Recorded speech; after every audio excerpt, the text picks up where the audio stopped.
Afternoon.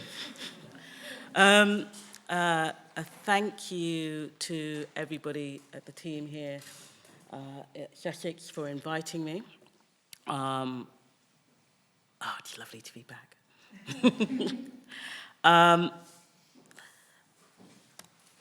Where should I begin?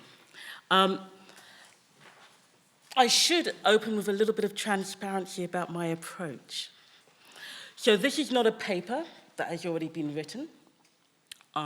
This is a paper that will be written. And thankfully, hopefully, with your input.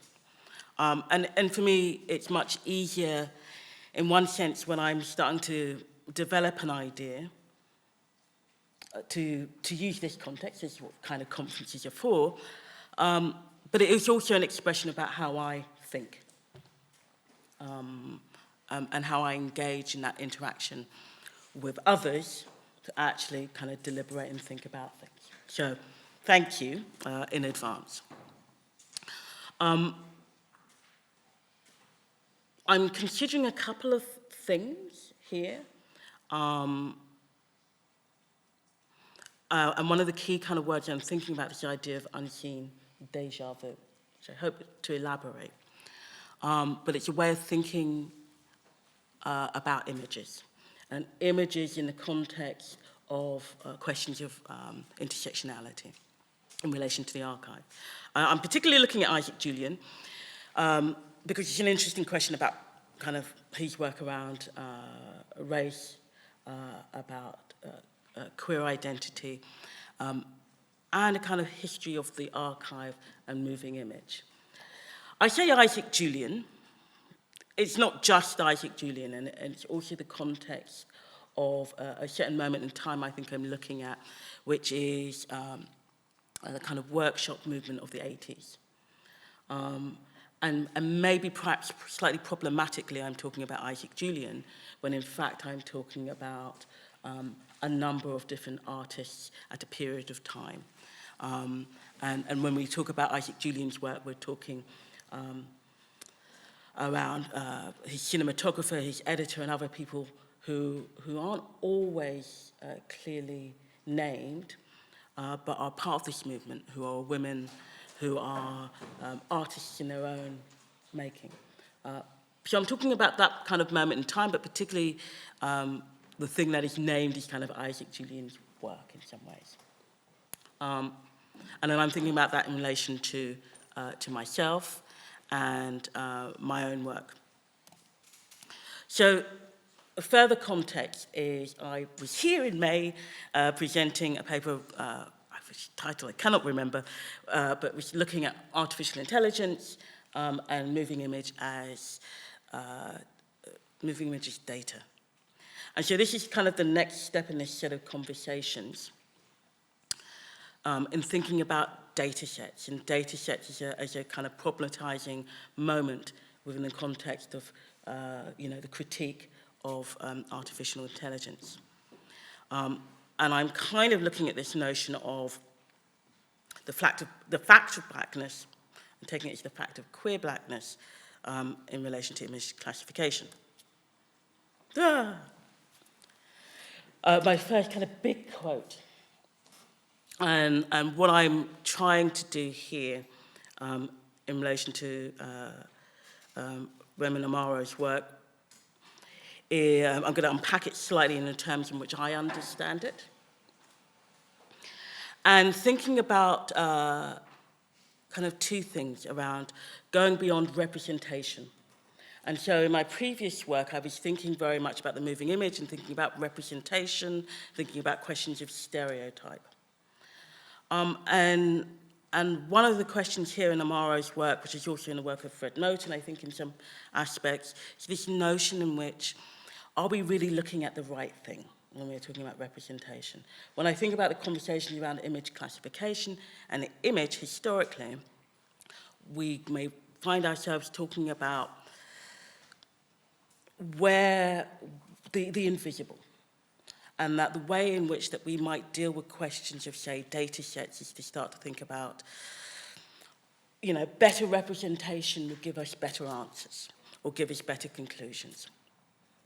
And actually, it's another way in which we can start to think about, are those the spaces in which the lived experiences of Black, queer, of women, or questions of class can actually be represented in such a limited way. And so I'm trying to think about this in the context of Azamaro, in terms of the work of Frantz Fanon, the thinking about different ways in which these questions have been dealt with within the context of the moving image.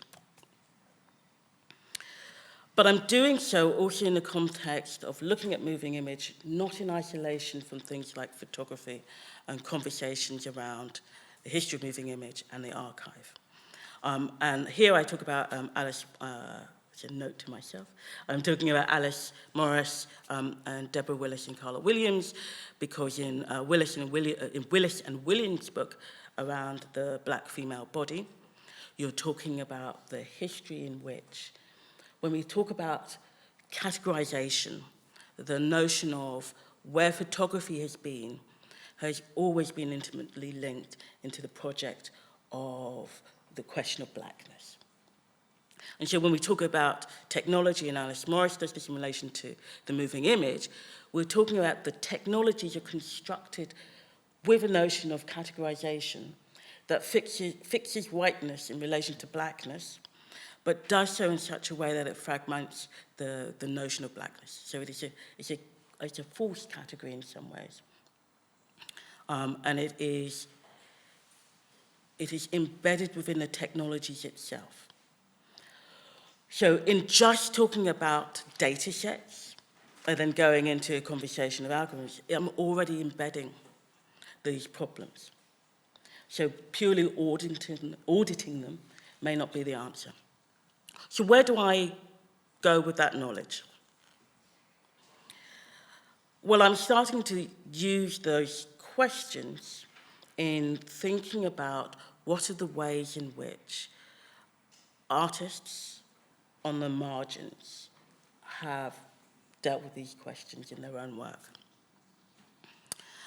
And I'm thinking about this as a kind of form of media archaeology at looking at technology.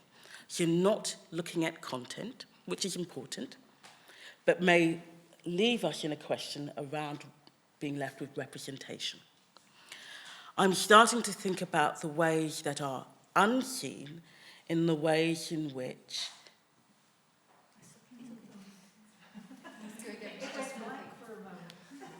exactly. I'm thinking of ways in which technological history may be represented in a different way. And how might we see that technological, which may not be seen as the first of inventions or innovations in a particular type of development of this camera, or even this type of software, it may be positioned elsewhere. And so I'm taking this notion of unseen déjà vu. I thought I could just speak louder. The fact of Blackness.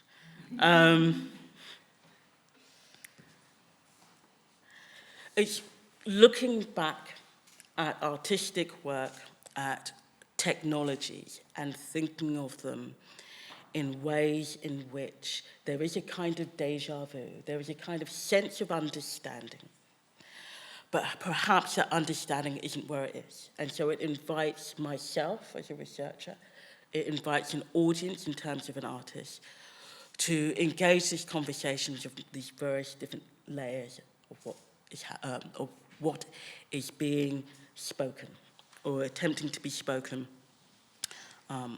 in a different way. And I think in some ways it speaks to this question that Julie may have talked about in co-creating with the dead. There is a notion in which the conversations may not be immediately available or open to us, but there is a way of being that we embody that opens up some of those questions. What might that mean in looking at the work of Isaac Julien as a case study.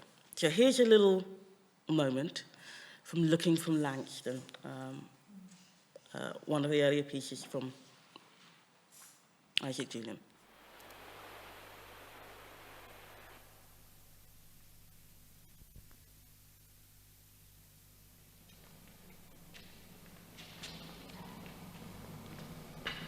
Check this out.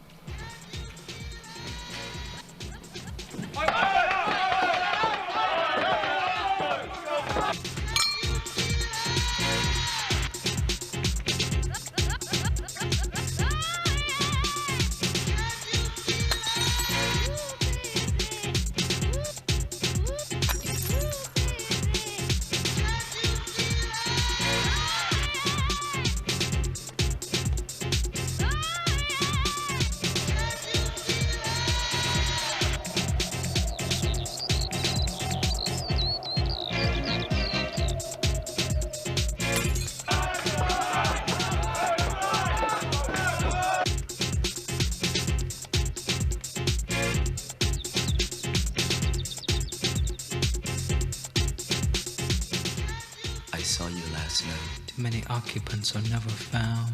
In the basement, Many canoes overturned. of the brass red, Your dark diva's face, a lake.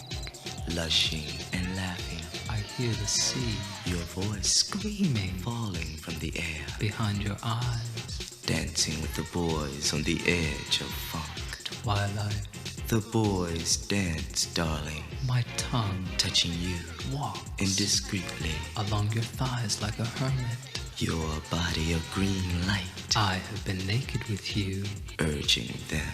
dear diva, darling. You were in the mirrors, The light, their arms, the boys whispered about you. Singapore slings toasted you. Under the music pumping from the jukebox. They were promises chilled They were by ice promises cubes. chilled by The ice cubes. boys whispered The slow about you. gin fizzes. Under the music And the Singapore pumping from the slings jukebox. toasted you. You were in the mirrors. The light, their arms, your body a green dear light. Diva, The darling, boys dance, I have been darling, naked with you. touching you My tongue indiscreetly, has walked along dancing your thighs. on the edge of I funk. have found the Your scent. voice Twilight, falling from I the hear air. the sea screaming behind Lushing your eyes. and laughing. Your dark diva's I saw you face, last night a lake, in the basement Many canoes of the overturned. brass Many rail. occupants are never found.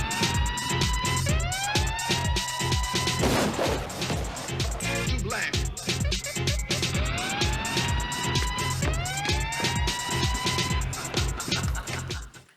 So in that piece, what am I starting to think about in that film? So if any of you know Looking for Langston, it's about the poet Langston Hughes, it's about the Harlem Renaissance. And you can see Isaac Julien's work of, on the one hand, using the poetry, but having a picture, a kind of fictional reenactment of a period of time, which is looking back, but at the same time, it's also considering notions of now, which are what was then now, so the use of music. And so there's a set of conversations that the artist is having with a period of time, because there's a moment of the archive that doesn't have the fullness. There's giving life, in a sense, to the Black experience, the Black queer experience. And so there are different ways in which that is engendered by Isaac Julien in his work. Here, in Lessons of the Hour, we're seeing something that is a development from a conversation about kind of expanded moving image, and also counts to the move away from single screen space to the art gallery, to the museum, by Isaac Julien's work. And what might that afford in terms of this, again, conversation about an unseen déjà vu? How can you be in that moment of understanding what the questions are that Julien as an artist is dealing with, but maybe useful for the audience to also find themselves within? What are the strategies that are being utilised? And in Lessons of the Hour, you have a piece that is multi-screened. So the image in this sense is not singular. We move away from the moving image, single screen, to a moment in which there's a different form of embodying. And looking very much at Isaac Julien's work, like a number of different artists who are starting to use, going backwards into the archive, going backwards into the conversation about how these technologies represented us and how we might reshape that. There's also a response to the nature of what photographic technologies are. What is the history of technology, and how I use that as a way to kind of augment a shift in an understanding of what technologies are embedded with and how there may be another possible future for thinking about how we may talk about an experience of life. And the embodied aspect becomes really important here because it's a problem that I'm starting to deal with, which I'll talk about at the end. But what we're also starting to see, again in a later work, Once and Again, Statues Never Die by Isaac Julien, this use of multiple screens, it becomes also an interesting question in image classification and a question of, for me, of machine vision, of thinking about a conversation in which history, images, for Julien, is a collection of works. It's not a singular image, which is something that we struggle with in the conversation of the data set. There is a data set, but we're categorizing without relation to other images and the histories that they have. But there's also the notion of this physicality of the expanded moving image, of an installation, of a different notion of things like occlusion. How do I deal with things that can be seen or not seen? It's a different answer to the problem that's situated, I believe, within the idea of kind of algorithmically dealing with machine vision, computer vision. To say occlusion occurs, but it may not be the problematic that we see it is. There may be other ways in which we use the presence of the body to deal with that challenge. And so it offers up another set of questions for us thinking about what image classification is, can we go beyond the category, and what that may afford us in terms of thinking about occlusion, things that are missing, things that are obstructed in our view. Coming back to this conversation of thinking about the strategies utilised by an artist such as Isaac Julien, I was thinking about my own work, and I'm going to show you a little bit of a piece that I made some years ago. So it's an old piece, which I get out now and again.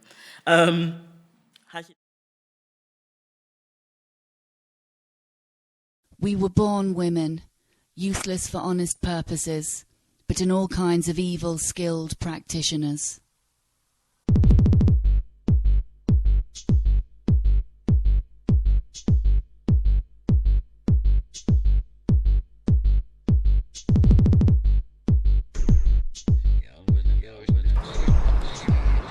We were born women, useless for honest purposes, useless for honest purposes, kinds of evil, skilled practitioners. but in all kinds of evil, skilled practitioners.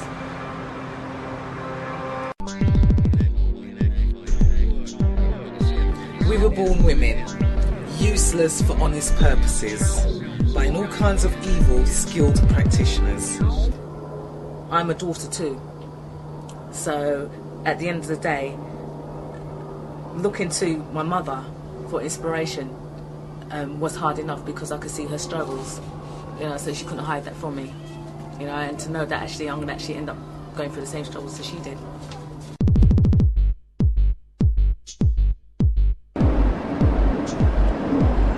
I order you to be black to your veins. Pump black blood through them. Let Africa circulate in them. Let Negroes negrify themselves. Let them persist to the point of madness in what they're condemned to be. in their ebony, in their odor, in their yellow eyes, in their cannibal tastes. Let them not be content with eating white, but let them cook each other as well. Let Negroes negrify themselves. Let them persist to the point of madness in what they are condemned to be. In their ebony, in their odour, in their yellow eyes, in their cannibal tastes. Let them not be content with eating whites, but let them cook each other as well. Let them invent recipes for shin bones, kneecaps, calves, thick lips, everything. I order you to be black to your very veins. Pump black blood through them. Let Africa circulate in them. Let Negroes negrify themselves. Let them persist to the point of madness in what they've condemned to be, in their ebony, in their odour, in their yellow eyes, in their cannibal tastes. Let them not be content with eating whites, but let them cook each other as well. Let them invent recipes for shin bones, kneecaps, calves, thick lips, everything. I wouldn't say it describes, but it's almost like the connotation for black people, Africans, as being kind of a, cannibalist and kind of nomads and kind of people with no, how can I say, I wouldn't call it morals, but people with, without any sort of laws and, people who kind of abide by the law of nature and stuff like that. So it's kind of, it's what people put upon you. But at the same time, this kind of perception in the past, and based on the fact that so many books have been written based on this misconception of black man's behavior in Africa, the legacy is there, and it's done a lot of damage. And the slavery didn't help either. So you still have the kind of modern day slavery in a way, in terms of racism.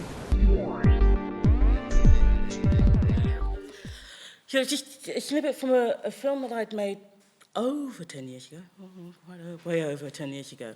But it was an attempt at that point to try and deal with questions of representation.